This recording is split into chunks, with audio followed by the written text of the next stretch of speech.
인도, 이집트 K9 대출에 포기했던 100대 불량 제협상 돌입.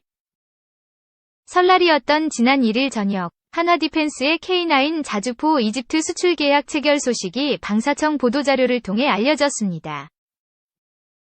계약 금액이 2조 원을 넘는 K9 최대 규모 수출의 쾌거라고 방사청은 밝혔습니다. 하나디펜스의 K9 이집트 수출과 연계해 이집트 정부는 계약 금액의 80%인 1조 6천억 원을 수출입은행으로부터 빌리기로 했습니다. 돈 꺼주고 무기 수출한다. 는 논란이 일자 정부는 통상적인 수출 기법이라고 반박했습니다. 통상적으로 대출 낀 수출의 성사는 업체의 수출 계약, 은행의 대출 계약을 모두 마무리한 상태입니다. 옵션, 가격 등을 자동차 딜러와 정하고 할부 기간, 금리 등을 캐피탈과 확정해야 자동차 계약이 완성되는 것과 같은 이치입니다. 반면 K9 이집트 수출을 위한 수출입은행과 이집트 정부의 대출 계약은 아직 체결되지 않았습니다. 앞으로 장기간 협상을 벌여야 합니다. 정부는 사인만 안 했을 뿐 대출 협상이 사실상 끝났기 때문에 수출 계약을 발표했다는 입장입니다. 하지만 대출 당사자인 수출입은행 측은 이집트 정부의 합의 의사는 간접적으로 전달된 이집트 당국자의 말뿐이라고 확인했습니다.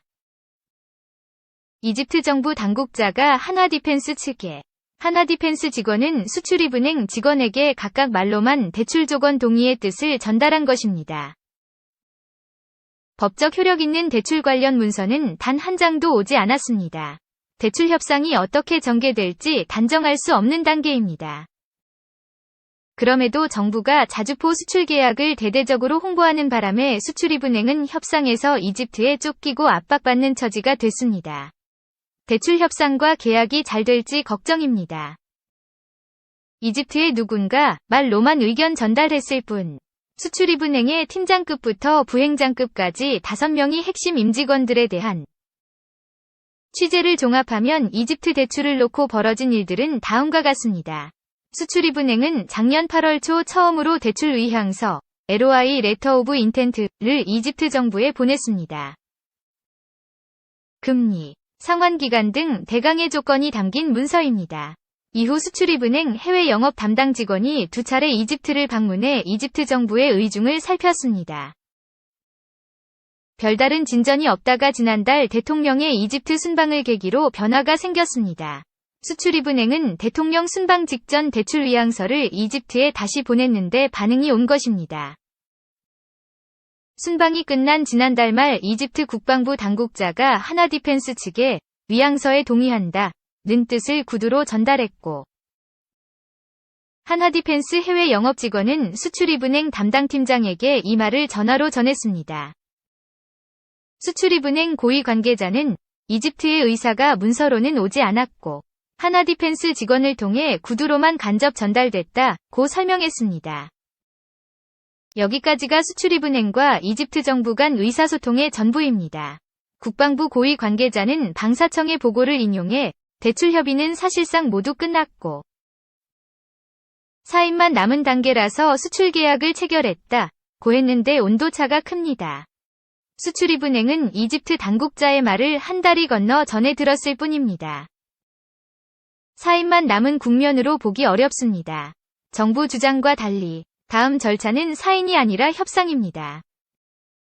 수출입은행의 대출 실무자는 이집트 정부가 대출 요청서를 보내오면 그때 본격적인 협상이 시작된다고 말했습니다.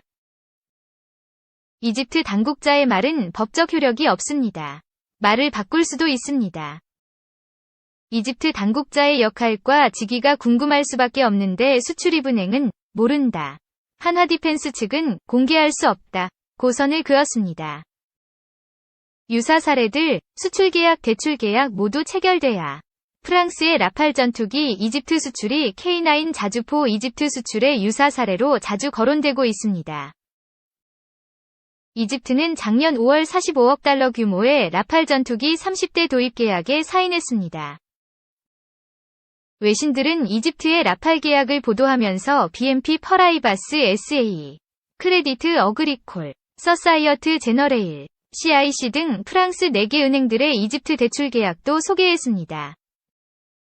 즉, 전투기 수출 계약과 은행의 대출 계약이 동시에 공개된 것입니다. 10년 전 대우조선해양과 한국항공우주가 인도네시아에 각각 잠수함, 훈련기를 수출할 때도 비슷했습니다. 수출입은행, 대우조선해양, 한국항공우주 관계자들의 말을 종합하면 우리 방산업체들은 인도네시아 국방당국과 수출입은행은 인도네시아 재무당국과 각각 협상했고 투트랙의 협상이 모두 마무리된 뒤 수출이 성사된 것으로 평가됐습니다. 이와 달리 이번 이집트건은 대출 계약 체결은커녕 제대로 된 협상조차 시작되지 않았는데 업체를 제치고 정부가 나서서 수출 계약 체결을 발표한 것입니다. 방사청 박근영 대변인은 실물 계약을 하고 뒤이어 대출 협상을 할 수도 있다고 주장했습니다. 대출 협상의 순서가 정해진 것은 아니지만 대출을 낀 수출의 성사 여부는 대출 계약이 체결된 뒤에 따질 일입니다. 이집트건처럼 본격적인 대출 협상이 개시되기도 전에 정부가 수출 계약을 대대적으로 홍보함으로써 불리해진 쪽은 우리입니다. 신종우 한국국방안보포럼 책임 분석관은 완전한 수출 계약은 실물 계약과 대출 계약이 모두 끝났을 때인데 실물 계약을 했다고 성급하게 발표한 의도가 의심스럽다. 정부가 국민들에게 자주포 이집트 수출 쾌거라고 홍보를 해버린 바람에 수출입은행은 이집트가 무리한 요구를 해도 반드시 대출 계약을 체결해야 하는 처지가 됐다고 꼬집었습니다. 제인스, 한 이집트, 자주포 수출 MOU 체결. 영국의 권위 있는 군사 전문 매체 제인스는 지난 2일 이집트 사인즈 4 K9 호위처스 제하의 기사에서 이집트 국방부 대변인에게 확인했다. 며 이집트가 K9 자주포의 공동생산 양해각서를 한국과 체결했다고 보도했습니다. MOU와 계약은 천지 차이입니다. MOU는 법적 구속력이 없는 약속입니다. 모 기관을 통해 해당 기자 측에 MOU라고 쓴 이유를 물었더니 한국은 비공식적으로 계약, 컨트랙트이라고 언급하지만 한국과 이집트는 이번 딜을 MOU라고 표현했다. 는 답이 왔습니다. 제인스의 기자는 하나 디펜스의 수출 계약은 체결됐지만 수출입은행의 대출 계약은 체결되지 않은 상황을 취재해 MOU라는 결론에 도달했는지도 모르겠습니다. 왜 대출 계약도 안 됐는데 정부가 다급하게 수출 계약을 발표했는지 의문입니다. 진득하게 기다리다 대출 계약까지 합리적으로 맺고 이집트 자주포 수출 성사를 발표했으면 어땠을까? 기업적, 국가적으로 더 유익했을 것이라고 방산업계 사람들은 입을 모읍니다. 박진호 국방부 방위산업추진위 위원은 이집트 수출건은 금융 패키지가 옵션으로 포함돼 있다. 금융 패키지의 계약이 완료되지 않았다면 무기 수출의 최종 계약도 완료되지 않았다고 여기는 것이 국제 계약의 일반적 견해라고 지적했습니다. 국방부와 수출입은행 고위직들 사이에서도 완전한 수출 성사라고 볼 수 없다는 의견이 나오고 있습니다. 반론 보도 2022 12 취재 파일 자주포 수출 이집트 대출 계약도 안 됐고 과정도 엉성하고 기사 관련 SBS는 2022년 2월 12일 인터넷에 취재 파일 자주포 수출 이집트 대출 계약도 안 됐고 과정도 엉성하고 제하의 기사에서 이집트의 K9 자주포 수출 계약에 대해 10년 전 대우조선해양과 한국항공우주 해외 수출의 경우 실물 협상과 함께 금융 협상이 마무리된 뒤 수출이 성사된 것으로 평가됐다. 제인스의 기자가 해당 계약을 MOU라고 보도했고 이는 수출입은행의 대출 계약은 체결되지 않은 상황을 취재해 내린 결론 같다라고 보도하였습니다.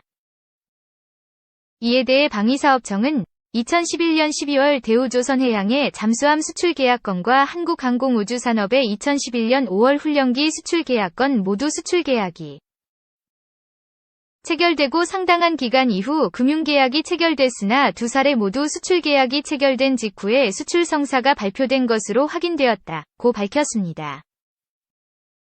또 방위사업청은 제인스의 기자가 계약 체결일에 방산군수협력 MOU가 동시에 체결된 것을 모르고 기사를 작성해 오해를 불렀고 제인스의 해당 기사는 수출계약 체결로 정정됐다. 고 전해와 이를 알려드립니다. 2. 이슈 속으로 K9 이집트 수출금융 80%, 인이 잠수함 땐 85%. K9 자주포 이집트 수출 과정에서 한국수출입은행이 이집트 정부에 인수자금을 대출해주기로 한 것에 대해 논란이 지속되고 있다. 이집트가 한국 정부의 돈으로 한국 무기를 사는 게 아니냐는 지적이다. 무기를 주는데 그걸 사들일 돈까지 함께 꺼주고 나서 만약 상대국이 갚지 못한다면 빚 좋은 개살구가 될 수 있다는 비판이다. 단기적으로는 국가 원수의 치적일 수 있겠으나 장기적으로 금융이 디폴트, 채무불이행을 맞아 어려움을 겪을 수 있다는 자조가 나온다. 실제 노태우 정부 때에 한국 정부가 러시아에 빌려줬던 경협차관은 불이행 사태를 막기도 했다. 하지만 대규모 수주 과정에서 수입국에 자금을 대출하는 것은 당연한 수순이라는 게 수출입은행의 설명이다. 이명박 정부 당시 달러박스 산유국 UAE도 원전 발주 과정에서 사업비의 13%를 수은에서 충당했다.